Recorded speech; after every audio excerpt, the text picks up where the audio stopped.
Hello, ladies and gentlemen. This is ACTE, Integrative STEM. My name is Rich Batts, and this is my Cultivating STEM Identity presentation. So, here's my first resource, but before I start talking about it, I use 2 books and 3 TV shows for my STEM identity, so just bear with me as we kind of go through them. The first book that I would like to talk about would be Inevitable 2, The Total Leader Embraces Mass Customized Learning by Charles Schwann and Beatrice McGarvey.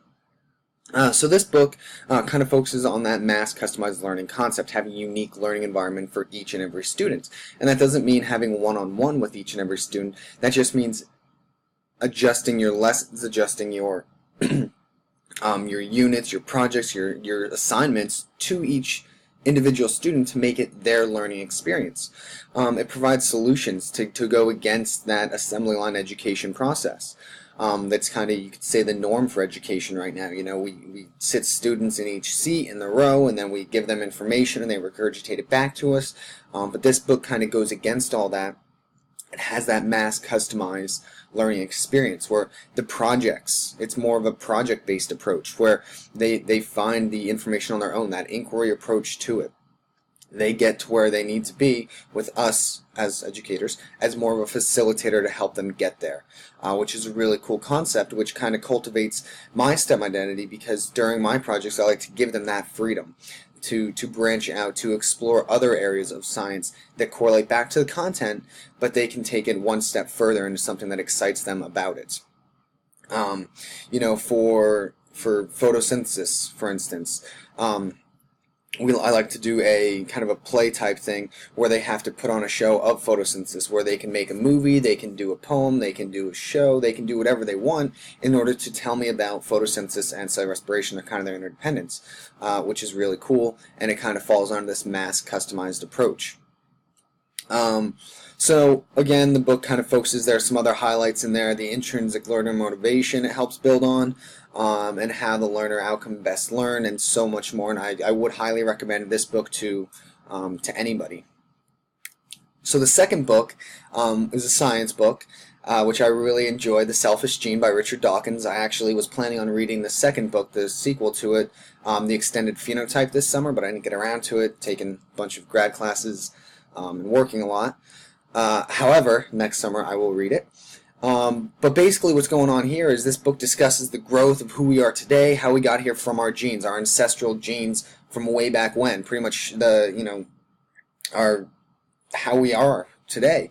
It talks about us pretty much having selfish genes, and there's not really a true altruistic act that we do, and that our genes are there to pass along and keep them alive, which I think is a really cool concept, because it kind of goes against what you're taught in school. It has a different approach, different thinking process of genes, and you know, genetics is one of my favorite topics in science, so I think this is a super cool book. And you know, it has specific examples in it of nature and you know, encountering arguments for altruistic acts. I don't want to give away too much, but at one point in one of the later chapters it talks about bees and how bees would be the closest altruistic act because you know, the soldier bees give up their lives in order to protect the queen, but it later then says that their genes are shared three quarters, that it has the math involved in it to show you that it's not truly an altruistic. It's really cool, so I would highly recommend doing that.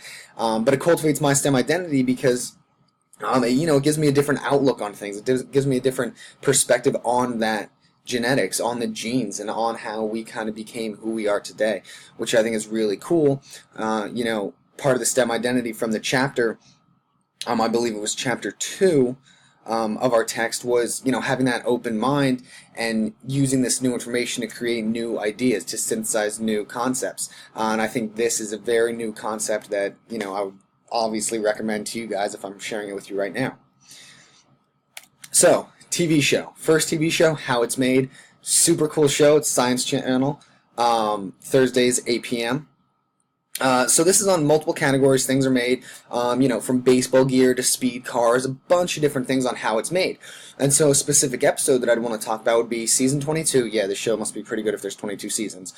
Episode 12, which is wood watches, which I think are super cool because I love watches. Raw pet feed, steel bicycles, and replica police lanterns. So it kind of goes in depth about how all these things are made. And it's crazy to look at the technology and the science behind how these things are made. Things that we take for granted today. We see a bicycle and we say, oh, okay, it's a bicycle. Let's ride a bike. But we don't think about what has to go in order to make that bicycle operate and what makes that bicycle, function. And so this show kind of goes behind the scenes and shows you all that stuff. So that's kind of why I'm recommending it. It gives you a whole new look, a whole new input onto, not taking things for granted and looking at something and saying, I wonder how that's made. So how does it cultivate my STEM identity? Well, this TV show, as I said before, it shows you, it takes apart everything and shows you how it's made from the ground up. So this is including it showing the science, the technology, the engineering, all behind all of these things that we use every day. Baseball gear. I don't know how many of you guys listening have kids that play baseball, or you guys formerly played baseball or softball, but when you got a new glove, that was awesome, right? But you might have taken it for granted, but now you can see how it was made, exactly what went into getting that created, which I think opens up a whole new, perspective on the things that we use.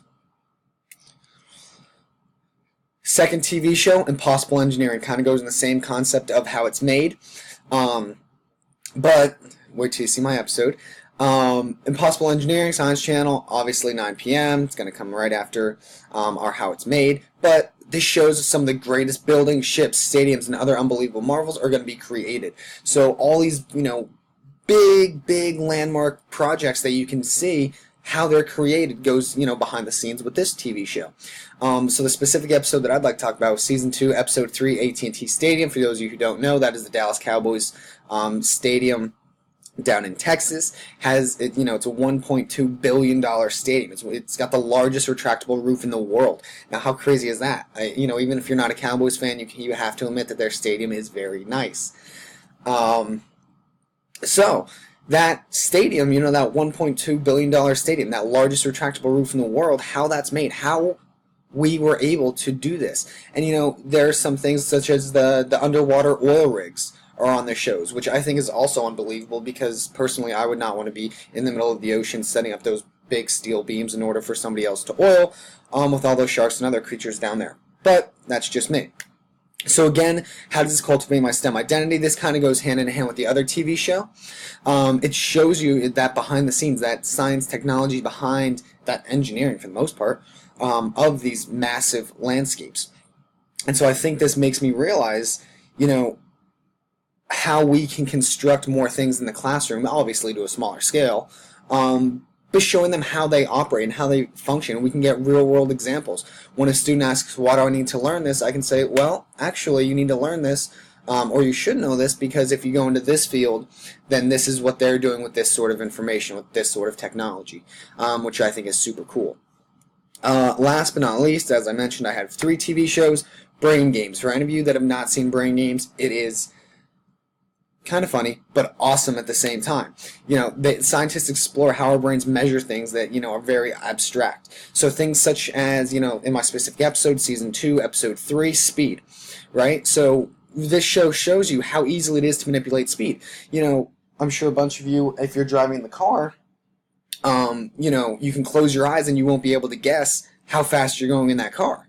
However, if you open your eyes and you're looking at things go by, you can get a better feel for it, and you can guess a more accurate guess of how fast you're going. So how easy it is to fool the brain about the fast things moving around you, based on your motion and surroundings. So I think this is really cool, because obviously as a science teacher, as I said before, genes, DNA, genetics, that's my favorite thing, but the brain is in a close second.